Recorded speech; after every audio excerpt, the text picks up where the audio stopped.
Hello everyone. सबसे पहले तो I want to welcome you all to this special session जिसमें हम बात करने वाले हैं हर उस इम्पॉर्टेंट टॉपिक की जो RRB exam point of view से बहुत ज़्यादा इम्पॉर्टेंट है।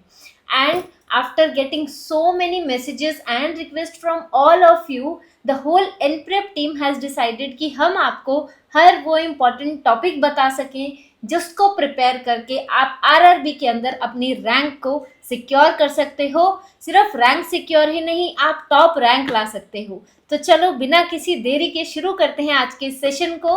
सब एक मेरी और रिक्वेस्ट है आप सबसे, जो चीज़ें आज हम इस वीडियो में डिस्कस करने वाले हैं बहुत अच्छे से उन चीज़ों को नोट कर लेना। काफ़ी चीज़ें ऐसी हैं जो मैं आपको पूरे वीडियो में आगे बताने वाली हूँ जो इम्पोर्टेंट रोल प्ले करेगी आपके प्रिपरेशन में। तो हर उस टिप को भी साथ साथ में नोट करते रहना। चलो स्टार्ट करते हैं अब आज के इस सेशन को बिना किसी देरी के।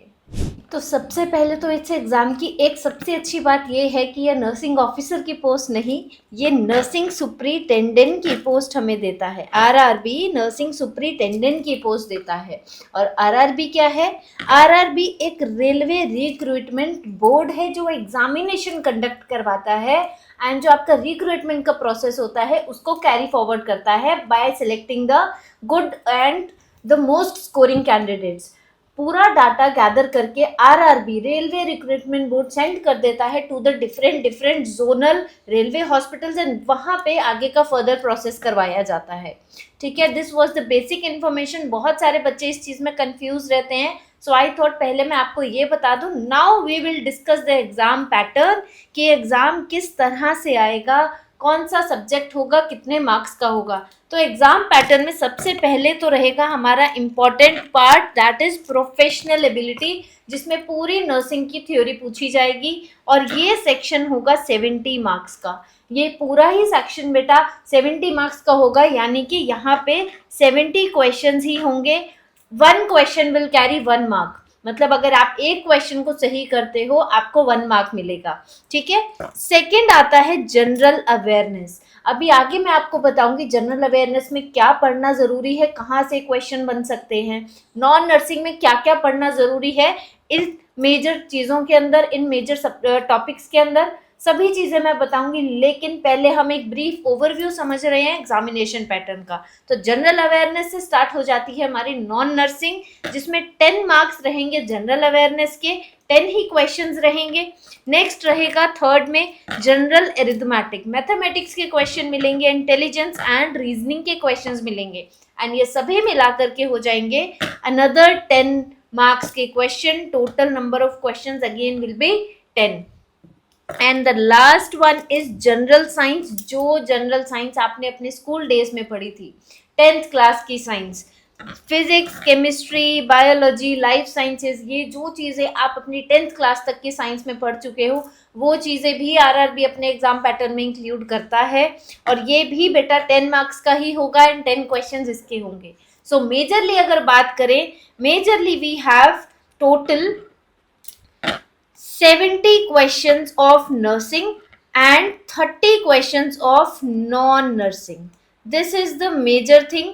ध्यान रखना इस चीज़ का, 70% एग्जाम जो होगा वो कौन सा होगा, नर्सिंग के क्वेश्चंस का होगा एंड 30 क्वेश्चन जो होंगे हमारे रहते हैं 30% का जो एग्जाम होगा वो नॉन नर्सिंग से आएगा। ठीक है, ये तो हो गई एग्जाम पैटर्न की बात। अब बात करते हैं कि पढ़ना क्या है, क्या चीज़ ज़रूरी है जो सिलेक्शन दिलाएगी आरआरबी में। तो चलो शुरू करते हैं डिटेल्ड सिलेबस की बात। सबसे पहले subject anatomy physiology. Yes, it is a minor subject. अब आप सोचेंगे ये तो माइनर सब्जेक्ट है, इसमें क्या पढ़ना ज़रूरी हो सकता है। तो बेटा आरआरबी जैसे एग्जाम में anatomy physiology is also very important subject. Minor हो चाहे मेजर सब्जेक्ट हो, इस तरह के एग्जाम्स में ये क्वेश्चंस भी पूछे जाते हैं। सेल, टिश्यू, स्केलेटल सिस्टम जरूर पढ़ना, muscular system, respiratory, circulatory, nervous, digestive, excretory system, endocrine system very important, reproductive system and the special senses, ये सभी चीज़ें ज़रूर पढ़ लेना अपने आरआरबी एग्जाम के लिए। पहले थ्योरी पढ़ना, देन इसके एमसीक्यूज अटेम्प्ट करना। ठीक है, क्या करना, सबसे पहले तो basics of all the structure and their function. Anatomy physiology होता क्या है basically? Anatomy physiology is the basic of Structure and function. Structure means anatomy, function means physiology, the normal functioning. ये सभी चीजें आपको इन सभी सिस्टम्स की कवर करनी है फॉर आरआरबी. नेक्स्ट आता है हमारा nutrition and biochemistry, another minor subjects. ये दोनों ही अगले माइनर सब्जेक्ट्स हैं बट बहुत इंपॉर्टेंट है आरआरबी एग्जाम के लिए. क्या पढ़ना जरूर इसमें से?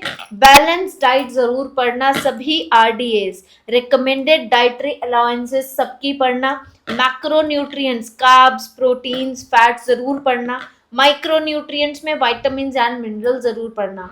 All types of vitamins are very important, all types of vitamins.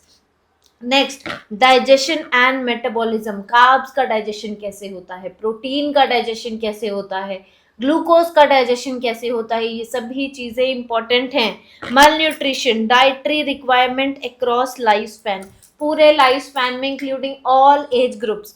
एक छोटी एज से लेके एडल्टहुड तक कितनी आरडीए होनी चाहिए as per WHO protocols, very important. As per WHO सभी आरडीएज आपको याद करनी है. ठीक है. Focus on the deficiency disorders. जब आप विटामिन्स पढ़ेंगे, विटामिन्स के साथ में और प्रोटीन्स के साथ में उनका डेफिशिएंसी डिसऑर्डर जरूर पढ़ना, बहुत इंपॉर्टेंट रोल प्ले करेगा वो. अगर आप ये चीज़ें इंपॉर्टेंट वाली पढ़ के जाते हैं देन आपका ऑलमोस्ट 70 क्वेश्चंस में से, I can assure you 70 questions में से आपके मोर देन 60 क्वेश्चन सही हो सकते हैं. सिर्फ बात इतनी है कि आपको इन चीज़ों को फॉलो करना है. ठीक है. And the therapeutic diets. ठीक है. ये सभी चीज़ें आपको पढ़ के जानी है in these minor subjects. Nutrition, biochemistry भी समझ आया. अब चलते हैं अपने अगले सब्जेक्ट पे जो कि है एक मेजर सब्जेक्ट. मेजर सब्जेक्ट जैसे कि नर्सिंग फाउंडेशन. नर्सिंग फाउंडेशन में आपको पूरा नर्सिंग प्रोसेस पढ़ना है. एनसीपी, नर्सिंग केयर प्लान जब बनाते थे, पूरा नर्सिंग प्रोसेस हमने अपने कॉलेज डेज में पढ़ा है. We all know that, correct. आप पूरा नर्सिंग प्रोसेस पढ़ेंगे, साथ में बेसिक नर्सिंग प्रोसीजर्स पढ़ेंगे like vital signs, bed making, positioning, कौन सी प्रॉब्लम में कौन सी पोजीशन दी जाती है या फिर कौन से पर्टिकुलर प्रोसीजर में कौन सी पोजीशन दी जाती है, लाइक चेस्ट ड्रेनेज में कौन सी पोजीशन आप देंगे, पेशेंट को डिस्निया हो रहा है तब कौन सी पोजीशन देंगे. Infection control very important. asepsis, specimen collection, all the specimen collection, sputum collection, urine collection, stool collection, सब कुछ आपको याद करना है. fluid and electrolyte balance very important. oxygen therapy, all kind of oxygen administration technique आपको सभी याद होना चाहिए. कौन से मास्क से कितना % आप ऑक्सीजन एडमिनिस्टर कर सकते हैं, सभी चीज़ें, क्या क्या अलग अलग मोड्स हैं ऑक्सीजन एडमिनिस्टर करने के पेशेंट को, IV therapy and the first aid. All the things are very important. First aid में पॉइजनिंग ज़रूर पढ़ लेना बेटा, पॉइजनिंग भी बहुत इंपॉर्टेंट है. ठीक है. स्नेक बाइट, स्नेक बाइट में what kind of first aid we can give to the patient, ये पढ़ लेना. बहुत ज़्यादा इंपॉर्टेंट रोल प्ले करेंगे ये चीज़ें अगर आप ये सब पढ़ के जाते हैं अपने आरआरबी एग्ज़ाम में. हाईएस्ट वेटेज रहेगी यहाँ पे फंडामेंटल्स एंड प्रोसीजर्स की. जितने भी बेसिक्स हैं जो आपने अपने कॉलेज डेज में पढ़े होंगे, लेकिन ज़्यादा कई बार हम फंडामेंटल्स F1 के सब्जेक्ट में कुछ बेसिक फंडामेंटल्स है जिनको हम इग्नोर कर देते हैं बाय थिंकिंग कि ये तो एग्ज़ाम में नहीं पूछे जाएंगे. तो ध्यान रखना, जो चीज़ें आपने अपनी यूनिवर्सिटी एग्ज़ाम के लिए प्रिपेयर की थी वो सभी चीज़ें पढ़ लेना अपने आरआरबी एग्ज़ाम के लिए भी. And all the fundamental procedures. Now again another minor subject, that is psychology and sociology. Developmental psychology, personality, all types of personality, the different categorization, the classification of personality, motivation, learning theories, stress and coping, social groups क्या होते हैं, family, culture, community, health, behavior, all these play very important role. and इसी के साथ में एक चीज़ और add कर लेना बेटा, यहाँ एक चीज़ और बहुत ज़रूरी है, वो है लॉज. लॉ जो पूछे जाते हैं मेंटल हेल्थ के लिए. ठीक है. मेंटल हेल्थ डिसऑर्डर्स में जो लॉज इंपॉर्टेंट है उनको भी याद कर लेना. ठीक है. अब सबसे ज़्यादा जो PYQs इस सेक्शन में से आया है, इस सब्जेक्ट में से आया है पहले, वो आ चुका है Erikson's theory. Piaget's theory and Maslow's hierarchy से क्वेश्चन आ चुका है। अब क्वेश्चन ये है कि मैंने अपने सेकंड कॉलम में ये चीज़ें तो मेंशन ही नहीं की। अब आप सोचेंगे कि ये यहाँ पे मेंशन क्यों है जब ये PYQs में आया है। तो ध्यान देना, एरिक्सन भी इन्हीं में से एक का पार्ट है। जब आप इसको रिवाइज करेंगे आप समझ जाएंगे। जिनको याद है अभी भी सभी theories, social theory, learning theory, ये सभी याद है जिनको, वो तो अभी समझ जाएंगे वीडियो देखते हुए कि एरिक्सन कहाँ पे आएगा, पायजेट कहाँ आएगा एंड मास्लो कहाँ आएगा। जिसको याद नहीं आ रहा बेटा, इसका मतलब है आपको अभी और रिवीजन की ज़रूरत है RRB के लिए। दोबारा से एक बार अपनी पूरी थ्योरी को आप पढ़ लेना, ठीक है। नेक्स्ट आता है microbiology, again a minor subject but very important. क्या पढ़ना है? All the classification of microbes, सभी माइक्रो ऑर्गेनिजम्स का क्लासिफिकेशन में ध्यान देना, ज़्यादा इंपॉर्टेंस देना ग्राम नेगेटिव एंड पॉजिटिव को। क्या बेसिस है जिसके बेसिस पे हम ग्राम पॉजिटिव को नेगेटिव से डिफ्रेंशिएट करते हैं? ग्राम पॉजिटिव में कौन से बैक्टीरियाज आएंगे, ग्राम नेगेटिव में कौन से बैक्टीरियाज आएंगे, कितने kind of micro organism exist करते हैं अभी हमारे अर्थ पे, वो याद करना। Sterilisation, disinfection, immunity and vaccines, common pathogenic bacteria, viruses, fungi, parasites. मेरे इस क्वेश्चन का आंसर तो आपको यही मिल गया कि कौन कौन से माइक्रोब्स एग्जिस्ट करते हैं। Nosocomial infection and the prevention. Nosocomial infection को आप बेटा FON में भी पढ़ेंगे, ठीक है। FON में भी पढ़ सकते हैं, यहाँ भी पढ़ सकते हैं। यहाँ क्यों पढ़ रहे हैं? क्योंकि माइक्रोबायोलॉजी का सब्जेक्ट है, the study of micro organisms, तो यहाँ भी ये बहुत इंपॉर्टेंट है, ठीक है। क्या रिवाइज करना? मेनली फोकस करना इन्फेक्शन कंट्रोल पे and all hospital acquired infections और we can say nosocomial infections, correct. Now next is patho and genetics. Now pathology and genetics again बहुत माइनर सब्जेक्ट है एंड समटाइम्स और I can say majority of times we skip this subject in our preparation. हम इस subject को छोड़ देते हैं। अब आपको इस सब्जेक्ट को भी नहीं छोड़ना, क्योंकि यहाँ से भी बेटा क्वेश्चन बनते हैं। क्या क्वेश्चन बन सकते हैं? आप इन्फ्लेमेशन को ज़रूर कवर करना, repair, immunological disorders, neoplasia, fluid and electrolyte imbalance, shock, haemodynamic disorders, genetic inheritance and the chromosomal disorders. यहाँ पे पैथो और जेनेटिक्स मिक्स करके मैंने सब्जेक्ट्स लिखे हैं। आप इन टॉपिक्स को तो विदाउट एनी मिस ज़रूर पढ़ लेना, बहुत इंपॉर्टेंट है। Study common diseases and the nursing role. Again जितने भी आप सब्जेक्ट देखोगे कहीं ना कहीं आपको ये FON से रिलेटेड लगेंगे। यहाँ हम नर्सिंग रोल भी पढ़ रहे हैं इन चीज़ों के साथ में, इन टॉपिक्स के साथ में। इसका मतलब यहाँ भी FON इन्वॉल्व हो रही है। तो कोशिश करना जब आप रिवीजन करने जाओ, फर्स्ट गो में आप सिर्फ अपनी थ्योरी कवर करते हो, जब सेकेंड टाइम आप दोबारा थ्योरी देखते हो that is your second go of revision, second cycle of revision. उस रिवीजन टाइम में ध्यान रखना, कोशिश करना कि सभी सब्जेक्ट्स को रिलेट करके पढ़ सको, ठीक है। जब रिलेट करके पढ़ सकोगे ज़्यादा बेटर वे में आपकी थ्योरी जो है आप क्वेश्चन के अंदर लगा पाओगे। Now the next is pharmacology. बहुत ज़्यादा बच्चे यहाँ पे कहते हैं कि हमें बहुत बोरिंग लगता है ये टॉपिक, ये सब्जेक्ट। तो बोर नहीं होना, इसको इंटरेस्टिंग बनाने के लिए अलग अलग तरीके से आप पढ़ सकते हो। फॉर एग्जांपल एक छोटा सा टॉपिक कवर किया एंड देन इसके MCQs अटेम्प्ट कर लिए, थोड़ा माइंड भी एंगेज रहेगा, ठीक है।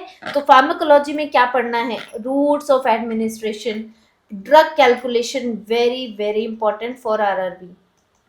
फार्माकोकाइनेटिक्स होता क्या है, pharmacodynamics, adverse drug reaction ADR, essential drugs for all kind of systems like cardiovascular, respiratory, CNS, endocrine, antimicrobials, कौन कौन सी ड्रग्स होती हैं, ये सभी चीज़ें बेटा आपको पढ़नी है, बहुत इंपॉर्टेंट हैं ये। प्रिपेयर करना आप common drug names and the side effects.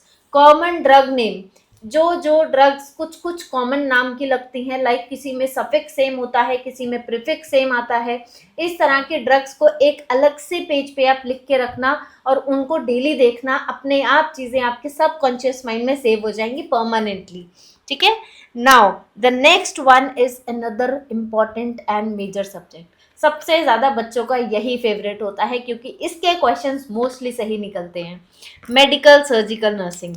यहाँ पे कार्डियोवास्कुलर में आपको क्या पढ़ना है? Congestive heart failure, coronary artery disease, hypertension, shock, respiratory में सीओपीडी में 4 डिजीजेज आएंगी इंक्लूडिंग एस्थमा, न्यूमोनिया कवर करना है। नर्वस में, न्यूरो में क्या पढ़ना है आपको, स्ट्रोक, सीजर, मेनिंजाइटिस। ये तो वो टॉपिक्स हैं जो आपको विदाउट एनी मिस करने ही करने हैं। इसके अलावा और भी थ्योरी के अंदर आपको चीज़ें मिल जाएंगी, उनको भी आप पढ़ेंगे, लेकिन इनको तो बिल्कुल मिस नहीं करना।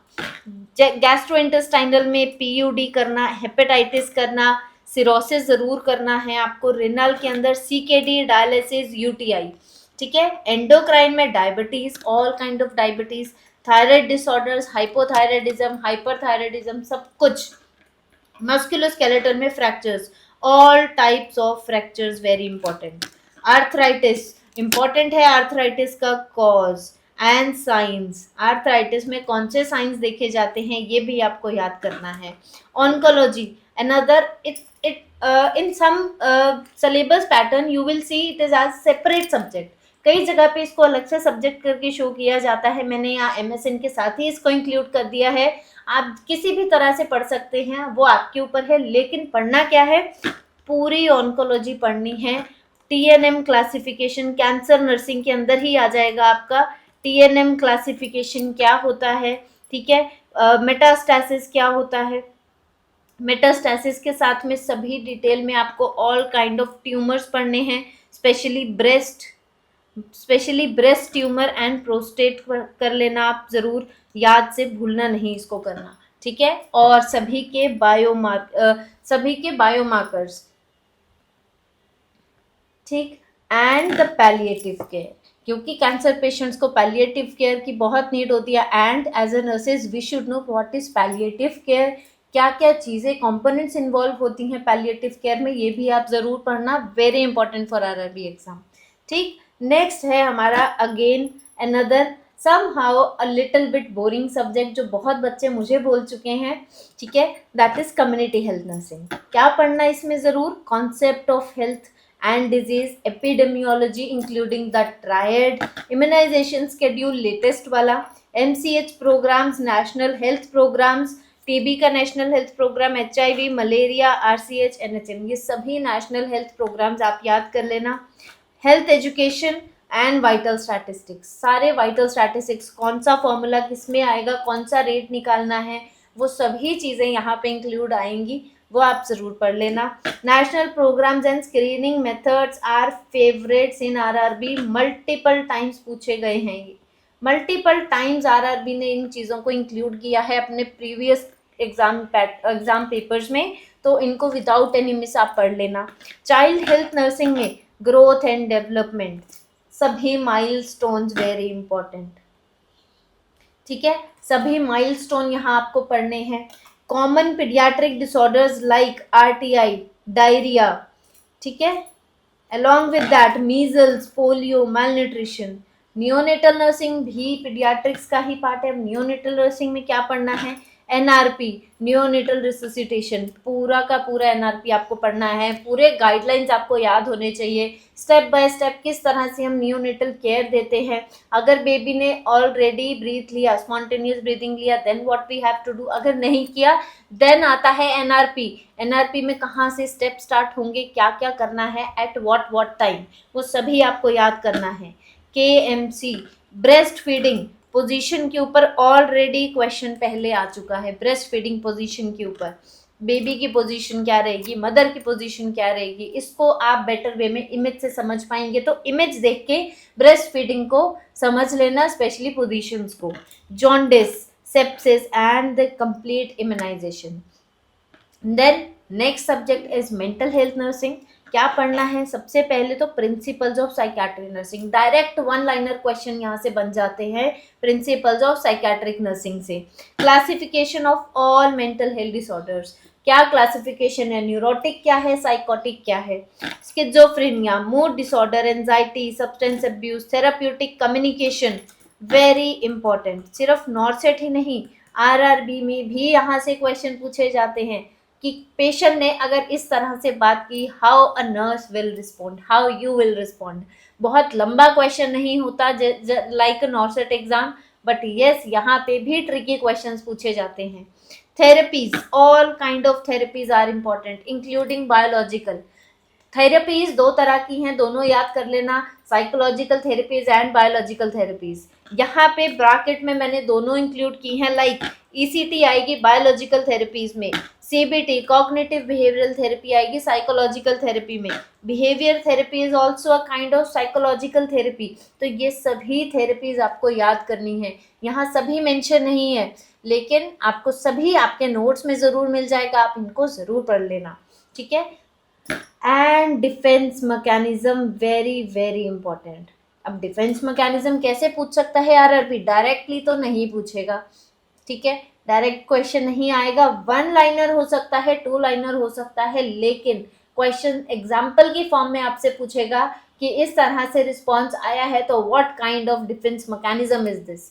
तो आप सभी डिफेंस मैकेनिज्म याद कर लेना। एंड आई नो ये डिफेंस मैकेनिज्म पढ़ने के बाद ऐसा लगता है माइंड में सभी डिफेंस मैकेनिज्म मिक्स हो गए हैं, तो वो मिक्सिंग ना हो उसके लिए बेटर वे क्या है पढ़ने का, कि आप इनको रियल लाइफ एग्जाम्पल से रिलेट करके पढ़ना। ज़रूरी नहीं है जो बुक में एग्जाम्पल्स आपको दिए हैं आप वही पढ़ें, डिफेंस मैकेनिज्म पढ़ने के लिए आप अपने आप से भी एग्जाम्पल्स बना सकते हैं, बट एक्सप्लेनेशन पहले समझना अच्छे से, ठीक। Now the next one is midwifery and obstetrics, ओबीजी का सब्जेक्ट। यहाँ पे रिप्रोडक्टिव सिस्टम तो बेसिक आ गया, ये तो एनाटॉमी फिजियो में ही आप इसको कवर कर लेना, ज़्यादा बेटर रहेगा। Then antenatal care, normal labour, all phases of labour, complications of pregnancy like pregnancy induced hypertension, antepartum haemorrhage, postpartum haemorrhage. Operative obstetrics में आपको याद करना है caesarean section and forceps delivery, high risk newborn, family planning methods and all the contraceptives. Now again family planning and contraceptives आप community health nursing में भी पढ़ सकते हैं एंड यहाँ भी पढ़ सकते हैं, ये वो टॉपिक्स हैं जो दोनों सब्जेक्ट में कॉमन आते हैं, ठीक है। And specially you can use this book for your ओबीजी topics, the standard book जो सभी यूनिवर्सिटीज, सभी कॉलेजेस और सभी हॉस्पिटल्स यूज करते हैं फॉर द बेसिस, ठीक है। Next subject is again a minor subject, but again RRB जैसे एग्जाम के लिए इस तरह के सब्जेक्ट्स ही ज़्यादा इंपॉर्टेंट होते हैं, ठीक है। Nursing research and statistics, research methods में क्वालिटेटिव एंड क्वांटिटेटिव क्लासिफिकेशन आपको मिल जाएगा, ये पढ़ लेना। Sampling techniques, all kind of sampling techniques आपको याद करनी है, टूल्स क्या होते हैं डाटा कलेक्शन के, रिलायबिलिटी एंड वैलिडिटी का मतलब क्या है, how you can differentiate among them, data analysis, measures of central tendency and hypothesis testing, types of hypothesis, ये सभी चीज़ें आप पढ़ लेना रिसर्च में। रिसर्च एंड स्टैटिस्टिक्स में बहुत अच्छे से क्वेश्चन यहाँ से पूछे जाते हैं, ठीक है। Expect basic research and methodology MCQs, यहाँ पे ज़रूर आप एक्सपेक्ट कर सकते हैं बेसिक रिसर्च के क्वेश्चंस एंड उसकी मेथोडोलॉजी पे क्वेश्चंस, ठीक है। बहुत ज़्यादा क्वेश्चन पूछे जाते हैं इस तरह के एग्ज़ाम में। एक छोटी सी आपको मैं एक हिंट देना चाहूँगी, जब नॉर्सेट का एग्ज़ाम के लिए आप प्रिपेयर करते हैं आपको पता है वहाँ पे क्वेश्चंस का फॉर्मेट ही ट्रिकी होता है, इसीलिए कई बार क्वेश्चन जो होते हैं पढ़ते ही आंसर मिल जाता है। उसका कॉम्पिटिटिव लेवल बनाने के लिए, क्योंकि ये रिक्रूटमेंट एग्ज़ाम है तो यहाँ लाखों बच्चे एग्ज़ाम देते हैं, उस एग्ज़ाम को कॉम्पिटिटिव बनाने के लिए एग्जामिनेशन टीम क्या करती है, नॉर्सेट एग्जाम को के क्वेश्चंस के लेवल को इंक्रीज करती है। बट आरआरबी एग्जाम में क्या डिफरेंस है, यहाँ पे क्वेश्चन जो है, क्वेश्चन की जो फॉर्मेटिंग होती है, जो क्वेश्चन की फॉर्मेशन होती है वो ट्रिकी नहीं होती, इसीलिए क्वेश्चंस इस तरह के माइनर सब्जेक्ट से बनाए जाते हैं। लेकिन एग्जाम को कॉम्पिटिटिव तो ज़रूर बनाना होता है क्योंकि लाखों बच्चे एग्जाम दे रहे हैं। अगर कॉम्पिटिटिव ही नहीं बनाया एग्जाम के लेवल को तो किस तरह से वो कॉम्पीट करके एक बच्चा इतनी भीड़ में से रैंक ला सकता है ना। तो इसीलिए एग्जाम को कॉम्पिटिटिव बनाने के लिए माइनर सब्जेक्ट इस तरह के एग्जाम में बहुत इंपॉर्टेंट रोल प्ले करते हैं। नेक्स्ट है नर्सिंग मैनेजमेंट एंड एजुकेशन। क्या पढ़ना है यहाँ, प्रिंसिपल्स ऑफ मैनेजमेंट। कितने प्रिंसिपल्स ऑफ मैनेजमेंट थे और किसने दिए थे, Henry Fayol the famous one, वो सभी याद करना। What are the leadership styles, supervision, what is staffing, budgeting, nursing audit, curriculum planning, teaching methods and evaluation. All these are very important. Questions are often asked on leadership and management principles. Management principle तो बहुत ज़्यादा important है, ठीक है, तो यही चीज़ें हैं जो मेनली इम्पॉर्टेंट है आपके नर्सिंग मैनेजमेंट एंड एजुकेशन से। नेक्स्ट आता है हमारा नॉन नर्सिंग का पार्ट। अब नर्सिंग के अंदर तो बच्चों की सभी की कमांड थोड़ी बेटर होती है as compare to non nursing. और अब क्वेश्चन ये है कि नॉन नर्सिंग में क्या पढ़ना है। तो नॉन नर्सिंग में पढ़ने के लिए सबसे पहले तो जनरल अवेयरनेस देखते हैं। 10 मार्क्स का आएगा। क्या क्या चीज़ें आप ध्यान देना, करंट अफेयर्स पढ़ लेना एटलीस्ट लास्ट 1 ईयर के, national international news, government schemes, कोई न्यू स्कीम आई है, कोई रिप्लेस हुई है, किसी में कोई चेंजेस आए हैं, समिट्स कौन कौन सी लेटेस्ट में हुई हैं in the last 1 year, award, sports, science and tech में भी आपको पढ़ना है। ठीक है, स्टैटिक जीके आपको पढ़नी है, Indian states and Capitals, reverse, dams, national parks, currencies, Capitals. Indian polity में क्या पढ़ना है, कॉन्स्टिट्यूशन पढ़ना है। रिसेंटली क्या आपको चेंजेस मिले कोई कॉन्स्टिट्यूशन में, उसको ज़रूर पढ़ लेना। Parliament, fundamental rights, duties and judiciary. Important articles पढ़ने हैं हिस्ट्री के, फ्रीडम स्ट्रगल 1857, गांधीयन एरिया में क्विट इंडिया क्या था, and important movements, other important movements also. Geography में क्या पढ़ना, इंडियन ज्योग्राफी को पढ़ना, फिजिकल फीचर्स, रिसोर्सेज, एग्रीकल्चर को पढ़ लेना। इकोनॉमी में क्या पढ़ना है, इकोनॉमी में बजट बेसिक्स, रिसेंट में क्या अपडेट आया है, क्या बजट है, कोई ऐसा पॉइंट जो आपको देखते ही लग रहा है एग्जाम में आएगा, उसको नोट कर लेना। ठीक है, बैंकिंग, इन्फ्लेशन, नीति आयोग क्या है, and important days and the personalities. ये सभी चीज़ें आपकी आ जाएंगी किसमें, जनरल अवेयरनेस में, जस्ट टू नो कि क्या आप जनरल चीज़ों से अवेयर हैं या नहीं। 1 से 2 क्वेश्चन लास्ट 6 से 8 महीने के बीच के ही करंट अफेयर्स पूछे गए हैं पुराने आरआरबी एग्जाम्स में। कहाँ से पढ़ सकते हो, अब सोर्स की बात करें तो आप कई सारे CA PDFs आपको मिल जाएंगे जहाँ जनरल अवेयरनेस पढ़ाया जाता है, वहाँ पे सभी अपडेट्स गिवन होती हैं, आप वहाँ से पढ़ सकते हैं। ठीक है, नेक्स्ट देखते हैं अब जनरल अरिथमेटिक में क्या पढ़ना है, क्वांटिटेटिव एप्टीट्यूड, नंबर सिस्टम। ठीक है, level is 10th standard, level वाले क्वेश्चंस बहुत ज़्यादा पूछे जाते हैं तो इनको ज़रूर पढ़ लेना। ठीक है, level is 10th standard, 10th level के स्टैंडर्ड के क्वेश्चंस होंगे, बहुत हाई लेवल नहीं होगा, इजी स्कोरिंग है अगर आप डेली 10 से 15 MCQs प्रैक्टिस करते हैं अभी भी। ठीक है, इंटेलिजेंस एंड रीजनिंग में क्या पूछा जाएगा, बॉड मास, फ्रैक्शंस, ये सब मैथमेटिक्स का ही पार्ट है। ठीक है, बॉड मास मेथड क्या होता है, fractions, decimals, ratio, proportion, percentage, LCM and HCF बहुत बार आया है बेटा एग्जाम्स में। Profit and loss, discount, simple and compound interest, time and work, time and distance, average, age problems, mensuration, that is the basic geometry, area, volume. ठीक है, ये सब आ गया हमारा अरिथमेटिक में, जनरल अरिथमेटिक में। नेक्स्ट बात करते हैं रीजनिंग की। तो रीजनिंग में आप सीरीज वाले पैटर्न जरूर समझ लेना, किस तरह से उस सीरीज को हम नेक्स्ट नंबर सीक्वेंस पे पहुंचा सकते हैं। Numbers, alphabets, coding, decoding, blood relations very important, analogies, syllogism, Venn diagrams, calendar, clock problem, statement and the conclusion and data sufficiency। ये सभी चीज़ें आप ज़रूर पढ़ना, बहुत हाई लेवल नहीं आती, आप डेली 10 से 15 क्वेश्चन भी प्रैक्टिस करेंगे तो आरआरबी एग्जाम तक आपकी प्रिपरेशन इन मेजर टॉपिक्स की बहुत अच्छी हो जाएगी। ठीक है, नेक्स्ट बात करते हैं जनरल साइंस की। जो मैंने कहा था आपको पुरानी क्लासेस का ही मिलेगा जो आप स्कूल डेज में पढ़ चुके हैं, मैक्सिमम 10th क्लास तक का। NCERT 9th और 10th की बिल्कुल परफेक्ट रहेगी इस रिवीजन के लिए जो आप ऑलरेडी पढ़ चुके हैं। ठीक है, बायोलॉजी से ओपन 5 to 6 क्वेश्चंस यहाँ पे पूछे जाते हैं। फिजिक्स में क्या आएगा 10th लेवल का, motion, force, work, energy, power, gravitation, light, electricity and magnetism. ये टॉपिक्स देखते देखते आपको खुद ही याद आ रहा होगा कि आपने अपनी स्कूल डेज में इनको किस तरह से पढ़ा था।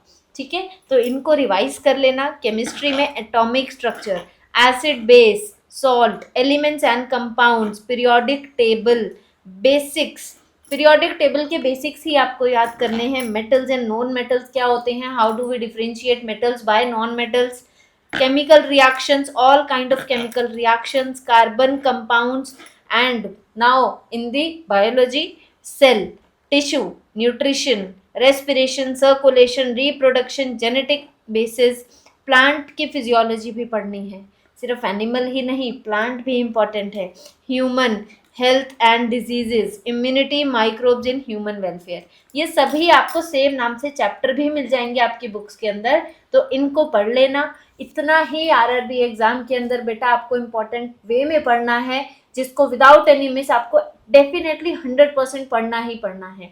इन सब चीज़ों को पढ़ने के बाद आप खुद ये चीज़ नोटिस करोगे कि आपके प्रिपरेशन का लेवल अगर अभी इतना है, तो इसको करने के बाद आपका लेवल ऑलरेडी अपने आप ऑटोमेटिकली यू विल फील कि अब आपका लेवल यहाँ हो चुका है। तो यहाँ तक हमने हर एक चीज़ समझ ली, क्या चीज़ें हमें पढ़नी है अपने आरआरबी एग्ज़ाम के लिए, मेजर सब्जेक्ट्स में, माइनर सब्जेक्ट्स में, including the non nursing ones. अब सवाल ये आता है कि इन सभी चीज़ों को पढ़ने के लिए सोर्स कौन सा यूज़ करें, कहाँ से हम अपनी थ्योरी को कवर करें। सो बच्चों, उसके लिए भी बहुत अच्छा सॉल्यूशन एनप्रेप टीम आपके लिए लेके आई है, वो है हमारा गोल्ड प्लान।